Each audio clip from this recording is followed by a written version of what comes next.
Awit 15:1-3. O Panginoon, sinong sa iyong tolda ay manunuluyan? Sinong sa iyong banal na burol ay maninirahan? Siyang lumalakad na matuwid at gumagawa ng katuwiran, at mula sa kanyang puso ay nagsasalita ng katotohanan. Siyang hindi naninirang puri ng kanyang dila, ni sa kanyang kaibigan ay gumagawa ng masama, ni umaalipustaman sa kanyang kapwa. Pag-ibig ang katuparan ng kautusan.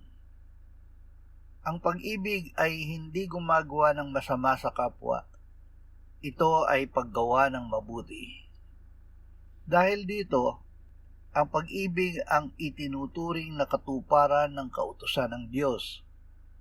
Ang tunay na pakikipag-ugnayan sa Diyos ay hindi nakabatay sa paggawa ng ritual ng relihiyon, kundi pag-ibig sa Diyos at sa ating kapwa. Upang manatili sa piling ng Diyos, dapat tayong mamuhay sa katuwiran na pinatutunayan ng pagsasalita ng katotohanan at paggawa ng mabuti sa ating kapwa. Papurihan ang Diyos, at sundin siyang tunay. Papurihan ang Diyos, tayo'y